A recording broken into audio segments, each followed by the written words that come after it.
India news देख रहे हैं आप। मैं हूं आपके साथ पराग गुप्ता। कांग्रेस के एक्शन के बाद बैकफुट पर आई है समाजवादी पार्टी। सपा सुप्रीमो अखिलेश यादव ने एक बैठक बुलाई है। मध्य प्रदेश चुनाव को लेकर अखिलेश यादव ने बैठक बुलाई है। एमपी के लिए 3 बार में अखिलेश यादव ने 33 प्रत्याशी घोषित किए हैं। प्रत्याशी घोषित करने के बाद चुनाव को लेकर निर्णय हो सकता है। एमपी में सपा के 33 प्रत्याशियों में चुनाव लड़ने वालों पर फैसला होगा।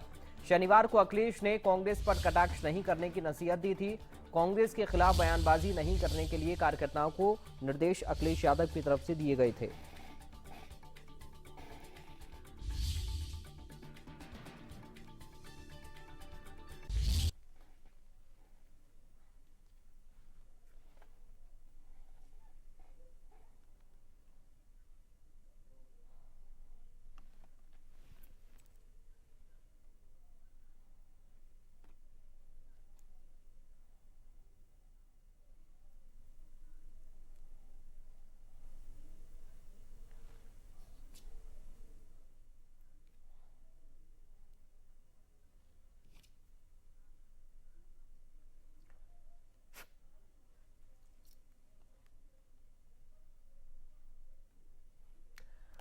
और अब इस वक्त हमारे साथ पॉलिटिकल एक्सपर्ट अरविंद जैतलक जुड़ गए हैं। अरविंद जी, आपका बहुत स्वागत है इंडिया न्यूज में। जी बहुत बहुत धन्यवाद। अरविंद जी, आपने तनातनी तो देख ही ली होगी समाजवादी पार्टी और कांग्रेस के बीच में, और अब यह खबर आ रही है कि अखिलेश यादव ने नसीहत दी अपने नेताओं को, कार्यकर्ताओं को, कि कोई भी कटाक्ष कांग्रेस पार्टी के ऊपर ना करें। और जो लिस्ट भी जारी की थी 33 प्रत्याशियों की, उन पर भी एक बैठक बुलाई है। कैसे इस पूरे सिनेरियो को आप देख रहे हैं अरविंद जी? देखिए, अब लोकसभा चुनाव के कुछ माह ही शेष रह गए हैं और इधर जो है 5 राज्यों के विधानसभा चुनाव भी हो रहे हैं और मुख्य भूमिका में कांग्रेस पार्टी है, जो भारतीय जनता पार्टी को इन सभी राज्यों में चुनौती देती नजर आ रही है। स्वाभाविक रूप से राष्ट्रीय पार्टी है और उसका जो अपना एक औरा है क्षेत्रीय दलों से कहीं ज्यादा है। हाँ, यह सही है कि उत्तर प्रदेश में उसकी जो भूमिका है बहुत सीमित दायरे में है, एक परिधि में है और अखिलेश यादव यहाँ पर जो है अपर हैंड है। लेकिन अगर अखिलेश यादव को कांग्रेस के साथ अगर जाने की मजबूरी होती है तो स्वाभाविक रूप से उनको यह दिखाना होगा कि नहीं, देखिए हम जो है सेकुलर दलों के साथ हैं। अगर वो जो है कांग्रेस से अगर अलगाव करते हैं तो निसंदेह जो है कांग्रेस ये प्रचारित करने में कामयाब होगी कि देखिए अखिलेश यादव भी भाजपा को वॉक ओवर देना चाहते हैं। तो अखिलेश यादव के सामने एक यह समस्या है। दूसरी यह भी कि अखिलेश यादव 2014 का लोकसभा चुनाव देखिए 22% पाए थे, 19 में 18% उनकी पार्टी को वोट मिला था। वो अच्छी तरह जानते हैं कि अकेले जो है यहाँ पे भारतीय जनता पार्टी को चुनौती देना बहुत ही मुश्किल है। हालांकि कांग्रेस का भी अगर लोकसभा में आप देखेंगे तो चुनाव में तो करीब 6 और 7% के बीच में रहा है, विधानसभा में तो और गड़बड़ रहा 2 से 3% के बीच में।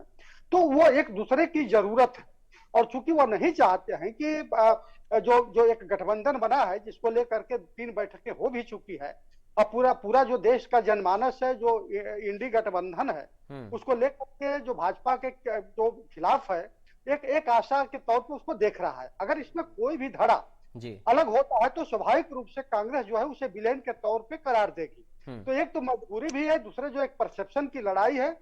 आपका जो सवाल है कि अब जो 33 उम्मीदवार उतारे हैं उसको लेकर के क्या होगा, देखिए अखिलेश यादव जी कल जो कहें कि नहीं, कांग्रेस के एक बड़े नेता के जरिए हमसे बातचीत हुई है कि अब उनके जो कांग्रेस के ऊपर किसी प्रकार का आक्षेप न लगाया जाए। आपने कल देखा कि आईपी सिंह से लेकर के जो छोटे कांग्रेस ये सपा के नेता थे सभी ने कांग्रेस पर हमला बोला, राहुल गांधी पर बोला, यहाँ तक कि महासचिव रामगोपाल यादव जी कहते कमलनाथ जो है छुटभैया नेता है। यानी जो बात बहुत बिगड़ती जा रही थी, तो मुझे लगता है कि अखिलेश यादव को न सिर्फ कांग्रेस बल्कि अन्य जो छत्री छत्रप है उनके जरिए भी जो है कहीं ना कहीं एक संदेश भिजवाया गया है कि बात को बहुत आगे न बढ़ाया जाए, नहीं तो इसका फायदा सीधे भारतीय जनता पार्टी उठाएगी। तो मुझे लगता है कि अब जो 33 उम्मीदवार उतारे गए हैं तो हो सकता है कि कांग्रेस के साथ एक बार फिर अंदरूनी खाने में बात चल रहा हो, जो 5-6 सीटों को लेकर के बातचीत हो रही है, तो हो सकता है कि उस पर कुछ बात बनती हुई दिख रही हो। तभी जो है आपने देखा कि सपा के जो मध्य प्रदेश के लीडर थे यहाँ पर आए थे, उनके साथ मीटिंग हुई है। अब आगे देखना दिलचस्प होगा कि अब जो है अखिलेश यादव क्या निर्णय लेते हैं। पराग जी, लेकिन अरविंद जी, अखिलेश यादव कोई नए नेता तो अब है नहीं। अखिलेश यादव मुख्यमंत्री उत्तर प्रदेश में रह चुके हैं और राजनीति को अच्छी तरह समझते भी हैं। उन्होंने अपने जो पार्टी के दिग्गज रहे, पिता हों, चाचा हों या बाकी लोग हों, उन सबसे राजनीति के गुर सीखे भी हैं और वो खुद भी कैपेबल हैं पॉलिटिक्स करने के लिए। लेकिन क्या अखिलेश यादव को अब इस बात को समझ में आ रहा है कि बीजेपी को फायदा हो सकता है अगर कांग्रेस से हम तू तू मैं करेंगे या गठबंधन की किसी भी नेता से हम तू तू मैं करेंगे? क्या अब ये बहुत देर नहीं हो गई है अखिलेश यादव के लिए, या फिर हम कहें कि जो तनातनी थी उसको अब जनता में जग जाहिर हो चुकी है वो तनातनी? बिल्कुल पराग जी, आप सही कह रहे हैं। देखिए, यह तो जो अब छिपी चीज नहीं रह गई कि किस तरह से कांग्रेस और समाजवादी पार्टी के बीच जो है रार बढ़ी है। लेकिन वो कहते हैं ना कि अगर दबी बिल्ली कोई चूहों से कान कुतरवाती है तो उसकी उदारता नहीं है, उसकी मजबूरी है। यही अखिलेश यादव की मजबूरी है। देखिए, 2014 के बाद जो है लगातार चुनाव हारते जा रहे हैं और उन्हें अच्छी तरह मालूम है कि अकेले भाजपा को रोक पाना बहुत ही मुश्किल है। ऐसी स्थिति में जो है अच्छा, दूसरी चीज की है कि उत्तर प्रदेश में जो अन्य जो गठबंधन के साथी जो थे वो भी उनका साथ छोड़ चुके हैं। आप देखिए, चाहे उस भाजपा की बात हो, महान दल की बात हो, आरएलडी का भी कोई ठिकाना नहीं है कि लोकसभा चुनाव में उसका रुख क्या होगा।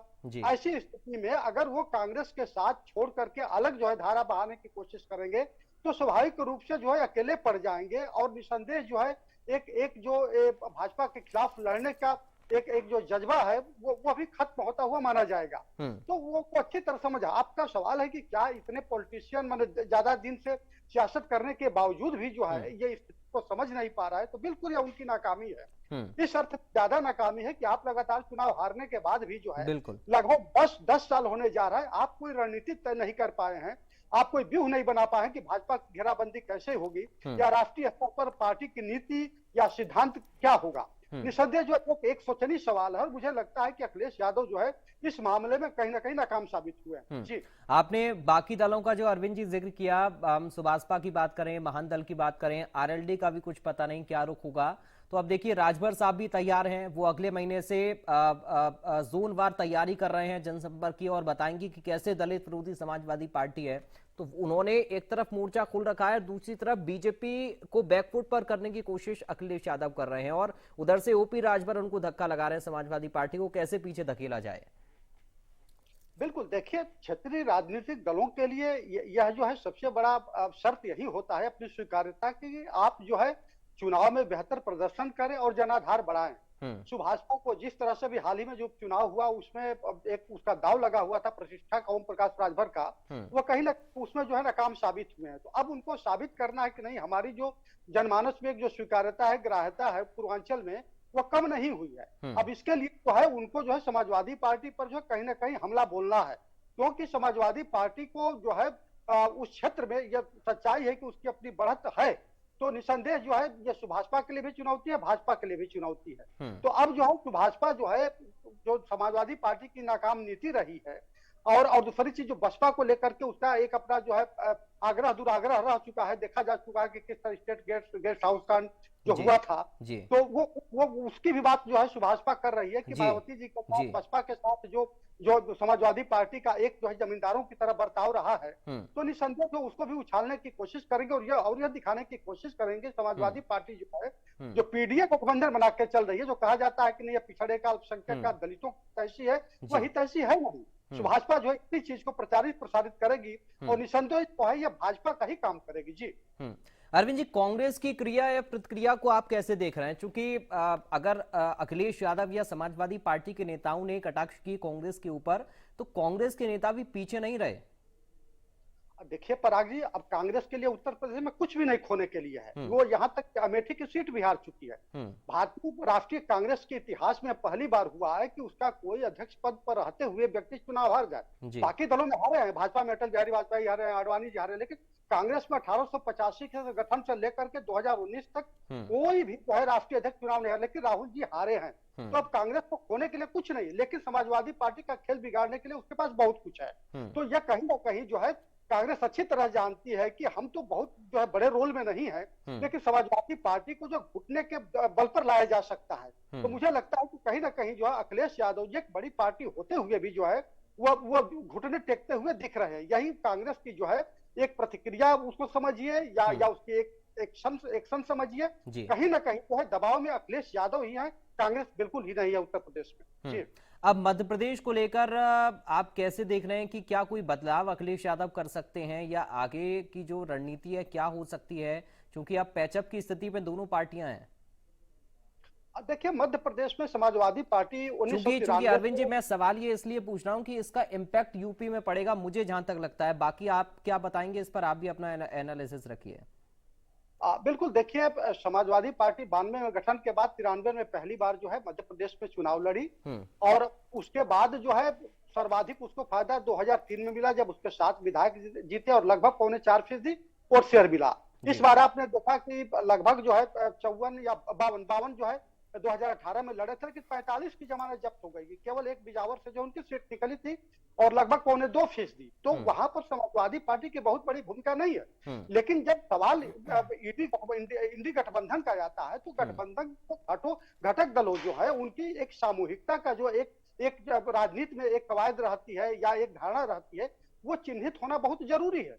तो अगर समाजवादी पार्टी अगर कमलनाथ के साथ मंच साझा करती वहां पर, या दिग्विजय सिंह के साथ करती अखिलेश यादव, तो एक बड़ा जो है एक नैरेटिव जाता कि देखिए जो इंडिया गठबंधन है किस तरह मजबूती के साथ भाजपा को चुनौती दे रहा है। तो परसेप्शन में वहां कहीं ना कहीं जो है, या अगर साथ नहीं आते हैं तो दोनों हारते हुए दिखेंगे, और निसंदेह उसका असर जो है उत्तर प्रदेश पर पड़ेगा। विशेष रूप से जो बुंदेलखंड का एरिया है, जहां आपने देखा कि 2009 लोकसभा चुनाव में जो है कांग्रेस बहुत बेहतर प्रदर्शन की थी, वहां जो है अगर अलग अलग लड़ेंगे तो कांग्रेस को भी नुकसान होगा, समाजवादी पार्टी को भी नुकसान होगा। और दूसरी महत्वपूर्ण बात यह है कि जो भारतीय जनता पार्टी जो 80 का लक्ष्य लेकर के चल रही है, अगर दोनों अलग चुनाव लड़ेंगे कांग्रेस और समाजवादी पार्टी, तो निस्संदेह ये मान के चलिए कि 2014 का आंकड़ा जो भाजपा का था 71 का, उसके आसपास फिर भाजपा को कोई रोक नहीं पाएगा। पराग जी, क्योंकि अलग अलग वोट बटेंगे, उसका फायदा बीजेपी को मिलेगा, आप यही बताना चाह रहे हैं। ठीक है, एक चीज और, अब 80 का चूंकि आपने जिक्र किया तो इसी पर मैं आ जा रहा हूं। अब यूपी में आप स्थिति क्या देख रहे हैं? जो गठबंधन है, क्योंकि सीट शेयरिंग होगा तो फिर उसमें भी रस्साकशी देखने को मिलेगी, और सबसे बड़ा स्टेट है यूपी, और यूपी में ही सारी राजनीति है। बिल्कुल देखिए, जो अभी तक जो बात पाइपलाइन में चल रही है, उसमें समाजवादी पार्टी कांग्रेस के बीच ये सवाल उठ रहा है कि आखिर सीट शेयरिंग का जो फार्मूला क्या होगा।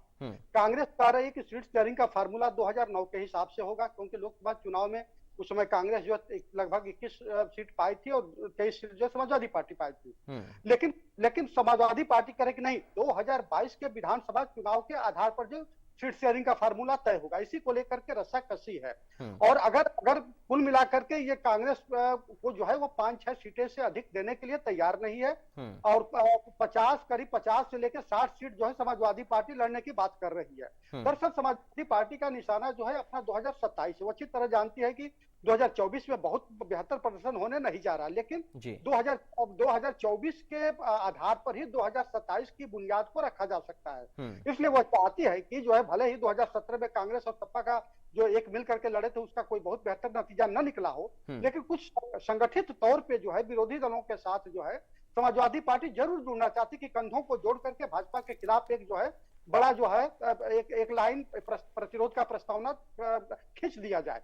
लेकिन अब ये देखो बड़ा दिलचस्प होगा कि सीट शेयरिंग को लेकर के जिस तरह आरएलडी उधर मांग करे कि 1 दर्जन हमें सीट दिया जाए, तो कांग्रेस मांग रही है, उसमें जो बीच का रास्ता क्या निकलता है और समाजवादी पार्टी का रुख क्या होता है। जी, अब आरएलडी के लिए सबसे ज्यादा महत्वपूर्ण क्या है उत्तर प्रदेश में सर? देखिए आरएलडी दो नावों पर इस समय सवार है। एक तो समाजवादी पार्टी के साथ खड़ा हुआ दिख रही है कि नहीं हम आपके साथ हैं, लेकिन बताया जा रहा है कि अंदर खाने में उसकी बसपा, कांग्रेस और आरएलडी तीनों मिलकर के कांग्रेस के सामने 2 विकल्प है कि अगर समाजवादी पार्टी के साथ अगर उसका जो है साथ नहीं जुड़ता है तो बसपा के साथ मिलकर के, आरएलडी के साथ मिलकर के चुनाव लड़ा जा सकता है। इसके 2 फायदे होंगे। एक तो बसपा के सपा के बनिस्पत जो है बसपा में उसको ज्यादा सीटें कांग्रेस को मिलने की स्थिति रहेगी, आरएलडी को ज्यादा सीटें मिलने की स्थिति रहेगी। और दूसरी चीज यह कि बसपा भले ही उत्तर प्रदेश की पार्टी हो, लेकिन देश के अन्य राज्यों में दलित महानायिका के तौर पर आज भी मायावती मानी जाती है। तो जो दलित वोट बैंक है अन्य राज्यों में, चाहे आपका राजस्थान में आपने देखा कि उसके 7 विधायक जीते थे, भले ही वो बाद में कांग्रेस में चले गए, या फिर आप गुजरात में देख लीजिए, आप जो है फिर पश्चिमी राज्य महाराष्ट्र में देख लीजिए, कई राज्य ऐसे हैं, या इधर आप बिहार झारखंड का जो एरिया है, तो दलितों की आबादी देश में बहुत अधिक है। तो ये जहां मायावती अगर कांग्रेस के साथ कंधा जोड़ेंगी तो एक बहुत बड़ा कांग्रेस के लिए संदेश जाएगा। तो कांग्रेस के दोनों हाथ में लड्डू है, क्योंकि उत्तर प्रदेश में उसे खोने के लिए कुछ नहीं है, उसकी हथकड़ी जो है पूरी तरह से बंधा हुआ है, जो कुछ मिल जाएगा उसके लिए बहुत है। तो ऐसी स्थिति में समाजवादी पार्टी के सामने कांग्रेस बहुत झुकने को तैयार नहीं दिखेगी। वो इतना जरूर प्रयास करेगी कि उसका जो है वहां यहाँ पर विस्तार हो, उसी के साथ जाएगी। जी अरविंद जी, आप बने रहिए। एक बड़ी खबर अपने दर्शकों